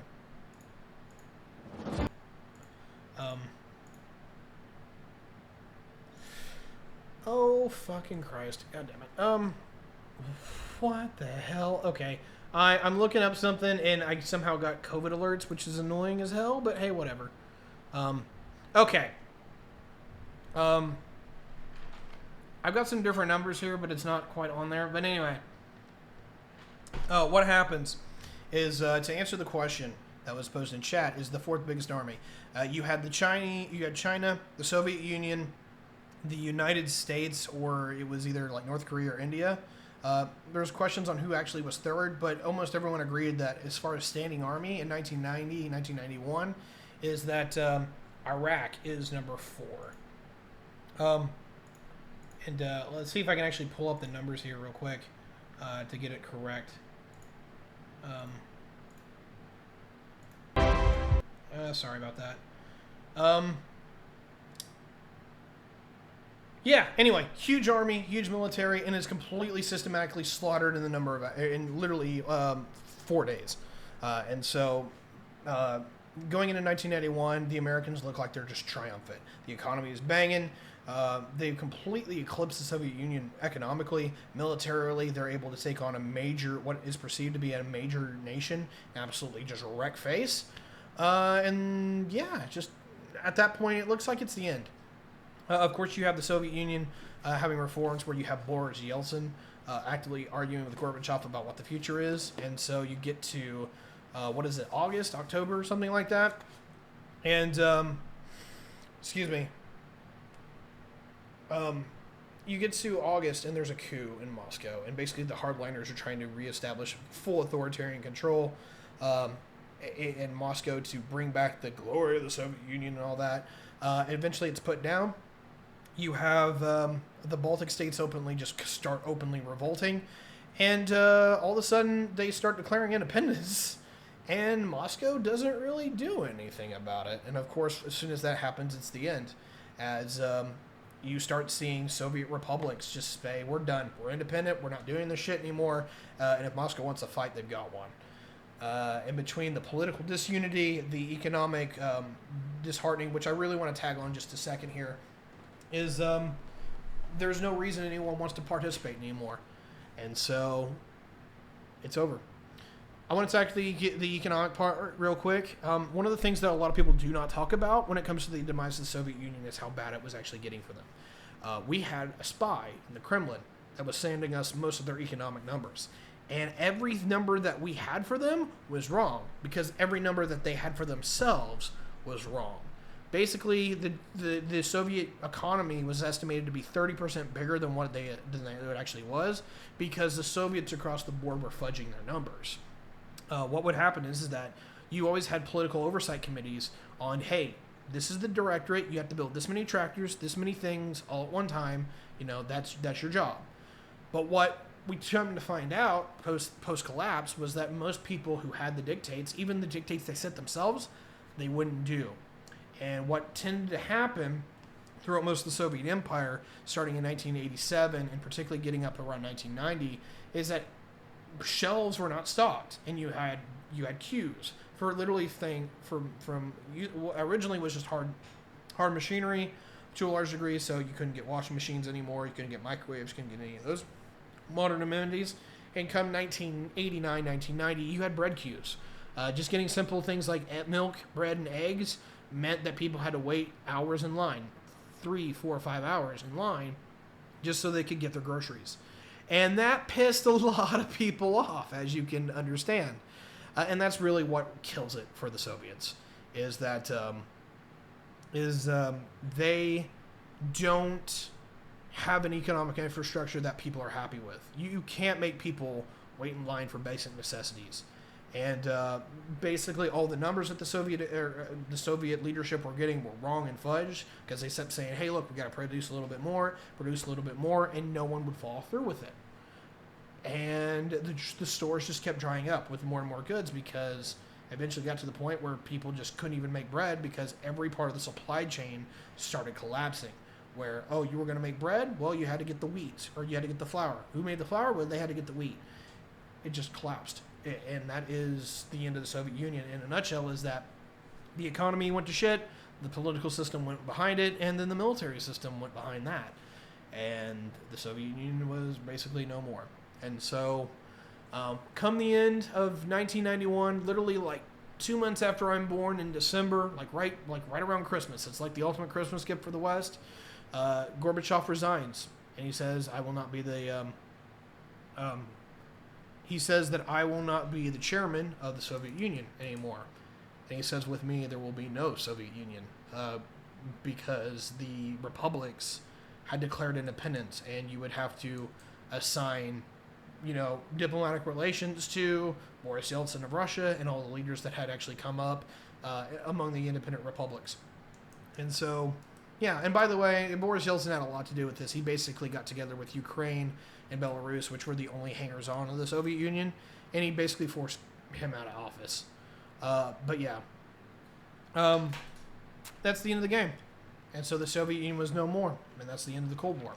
And of course, in our Moments in Geopolitical series, is that if you want to catch out what happened later, definitely check out the era of globalism. What happens when the Americans reign supreme and the world is able to play by one set of rules and one set of order? Well, we already have an episode for that, because we're going back in time. But to answer a few things that were going on in chat, yes, the Abrams is absolutely a fantastic tank. I do have some reservations about the Abrams, but we can talk about that here post recording. But yeah, it's a wonderful main battle tank. Does some seriously good work, and yeah, this is pretty much the end of the Cold War. So any questions, Q&A time.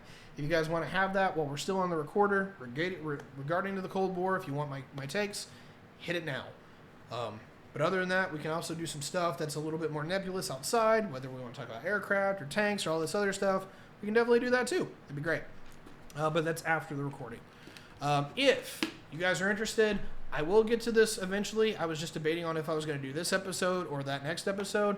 The next episode in Moments of Geopolitics will be World War II. We're going to talk about the greatest armed conflict that humanity ever saw, and basically what happens when you pit the empires of old at each other's throats to the point where it's a life and death struggle, and everyone puts their chips on the table. That will be basically the prior 30 minutes of this episode, just talking about what happened after World War II, is we'll be talking about what happens during World War II, why it happens, why it lines out the way it does, and the kind of the after effects that lead into this episode. That will be that next discussion. And of course, before that, we'll be backtracking our way through history as we go. Let me see if I've still got my schedule up here. Yeah. So World War II will be the next episode in Moments of Geopolitics, or whatever the hell that we're calling this series. Give me just a second here. Make sure I got the right name for it. It is Events in Geopolitics. That will be the next part of this particular mini-series or series, and this is going to be huge. I've got quite a bit. After World War II, we'll probably be talking about the Great Depression, among a few other events. Before that, or the one before that, World War I. And then I've got a couple that go other places. We'll talk about the American Gilded Age, the formation of Germany, the formation of Italy, maybe the era of nationalism, just consolidate that, the Crimean War, the revolutions of 1848-49, the Opium Wars, a lot of major geopolitical events in history just in the last 200 years, 200 and change. That basically makes out the modern world. Anyway, I don't see any questions in the chat. We are an hour and 53 minutes, which I never thought this was going to go that long. So welcome to the longest episode of Geopolitics Tyberius ever. I've had some great viewership. here on Twitch, a lot of the chat engagement. I very much thank each and every one of you for being here. So let me just do the regular outros. I am Tyberius D. I hope you like my geopolitical analysis and what we did with the Cold War and basically my history takes and my knowledge there. Shouldn't have known it was going to be a long one, true. I don't know if it's going to be long. Sometimes they end up being really long. Sometimes they be really short. My patrons are Fallen Hour, Andy Wagner, The West Dude, Julia, Ron Cleveland, Drew, Ace Man, Kamikaze, Samantha Leah, and a whole host of other people. Shadow Fox. We talk about Revolt Rise. We got a wonderful, wonderful crew community that both is here in the chat and both supports us financially and whatnot. So if you like what I do, feel free to check out all my other stuff. You have Mask Off. You have Reviews with Tiberius D, which you can check out all my other geopolitical content. I talk about particular nation states and what they're doing. We're probably going to be getting into that a little bit again soon. We've got Mask Off, which is... we got Mask Off, which is basically, hey, we're going to pull a bunch of people in. We're going to talk about real conversations about where you're coming from, why you believe the things you believe, where you stand politically, and about these major issues. One of the most successful episodes that we had recently was one of the major episodes we had recently was a panel on race and identity. It went very well. I hope to do that again soon. We'll probably be talking about reparations and the good and the bad that could come from that. I'm looking to put forward that. I've got a whole other thing or list of stuff there. And just to give you the highlight reel, healthcare panel, climate change, immigration. A big request is Pledge of Allegiance, but I can't actually find anybody who's pro Pledge of Allegiance right now. So reach out to me. Still looking at doing a VIP panel 3, the veterans or a third veterans panel, a third mental health panel, and a parents panel. So plenty of stuff that we're still wanting to do in that regards to that content. And then finally, my other content is Reviews with Tiberius D, where we're going to be talking about, we just basically talk about media. I've done the Star Wars trilogies. I've done the Star Trek movies. I did Doctor Who. I've done a review requests. I think I've got another one coming up here before too terribly long. Crap baskets. I'm losing my damn mind. Let me see just for a second here what else I've got. Because I've got a movie, or I've got something coming out here in just a second, or like here in a day or two. I got to remember what it is. Yeah, we just did Ace Combat. I did my favorite movie, Inception. I did Marvel's Infinity Saga. And as far as what's coming down the pipe, is we've got the Star Trek TV shows. I'm going to start doing some anime reviews like Dragon Ball. I've got some game reviews coming out, Kingdom Hearts. We're going to be talking about Code Geass, Cowboy Bebop, Naruto. I've got some love movies in there too. Walk to Remember. I've got some more sci-fi, Interstellar, Arrival. I have a whole list of stuff coming out that we'll be doing there on Reviews of Tiberius D. And if you want to be a part of that, feel free to check that out. Each one has an independent YouTube channel. They're very easy to find. I really appreciate that. I can't plug enough. Anyway, to finish this out is that if you want to contact me, you want to know what I'm doing, you want to just say hello, you want to share your support, links down below. Find me on Facebook, find me on LinkedIn, find me on Twitter. You can even check out my Instagram shit, which is just like me taking pictures of storm clouds and whatnot. I have all kinds of content. I have all kinds of ways for you guys to contact me. And I have all kinds of ways that you guys can support me, whether you want to do that on Patreon, whether you want to throw me a couple bones through PayPal. There's a tip service there. All these things are available to you. I hope that you guys enjoy being a part of this community. I've been Tiberius D with Geopolitics Tiberius D, and we'll be closing out the recording session here. It's been an absolute pleasure to do this wonderful, large episode with all the content, and we'll catch you next time. Have a good one, guys.